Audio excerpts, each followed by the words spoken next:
Good morning, and welcome to another segment of the Werff Report for March 13th. Keep America vigilant to 23. Crisis averted? The FDIC has announced that depositors of the Silicon Valley Bank will have access to all deposits as of today, after the disastrous collapse just days ago, as it's being revealed that the bank had no head of risk assessment for the past 9 months. Its leaders were busy pushing woke ideology. Employees were given annual bonuses just hours before being taken over by regulators. Employees made large donations to Biden and other Democrats. Top executives sold their shares in the weeks leading up to the crash. And the bank had strong ties to China. Go figure. During a Zoom call on the situation with the feds, one Democratic senator asked if there was a program in place to censor information on social media that could lead to a run on the banks. Forbes had placed Silicon Valley Bank on its list of best banks for 2023. Another bank in New York, which closed Trump's accounts over January 6th, has been taken over by regulators. Visa and MasterCard halt plans to track gun shop purchases, and House Oversight Chair James Comer announces that they have bank documents in hand showing that the Biden family was getting money from the Chinese Communist Party. Let's bring you up to speed on this wild news weekend. On Friday, Silicon Valley Bank, the 16th largest bank in the U.S., collapsed as depositors unsuccessfully attempted to get their money out.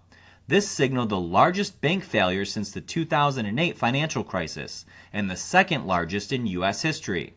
The bank was the backbone for startups, particularly tech startups. But here's what you may not already know. In the last 9 months, Silicon Valley Bank had no head of risk assessment, after Laura Izareta left in April of 2022 until January of this year when Kim Olson was hired, who was a former employee of a Japanese bank. Other bank officers in Europe, Africa, and the Middle East, such as Jay Ezrapa, head of financial risk management in the UK, were too busy pushing woke LGBTQ ideology to worry about the bank's real problems. That didn't stop the bank from paying its employees annual bonuses just hours before regulators took it over. Not only that, the CEO of the bank, Gregory Becker, sold over $3.5 million in stock in the last 2 weeks, along with Mike Zucker, Daniel Beck, and Michelle Draper, who all sold their shares in February. But wait, it gets stranger. The chief administrative officer, Joseph Gentile, was previously the CFO of Lehman Brothers Global Investment Bank, which collapsed in 2008. Apparently what happened here was that the bank lost a lot of money due to the feds messing with interest rates, likely on purpose. What the bank bought before was not worth nearly as much today because of the interest rates, so the bank lost over 60% of its value after disclosing major losses on those security sales. Maybe if they had a head of risk assessment on the payroll, this wouldn't have happened. Nonetheless, it's being revealed that in the 2020 election cycle, more than 90% of the bank's donations went to Democrats, with Joe Biden receiving the largest donation at over $66,000. Biden was ahead of Pete Buttigieg and the DNC Service Corps in donations. The bank also made donations to the Lincoln Project, Bernie Sanders, Kamala Harris, and Raphael Warnock. Go woke, go broke. Except Forbes recently called Silicon Valley Bank one of its best banks for 2023, maybe for its propaganda pushing, not its banking.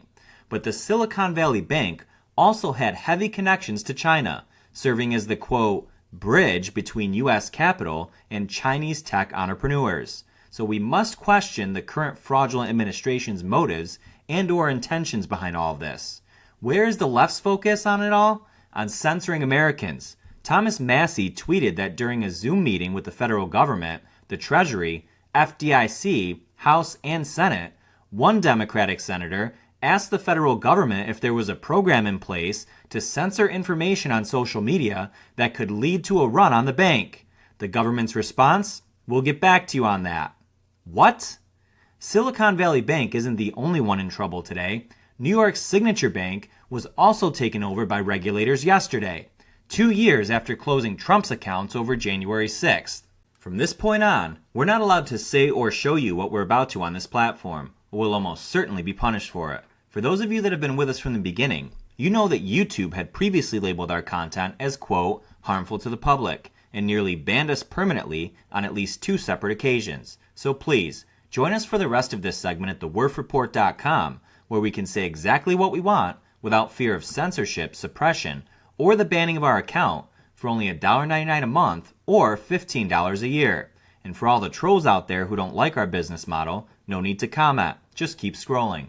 We clearly have our reasons. For everyone else, your support helps us do what we do. See you there.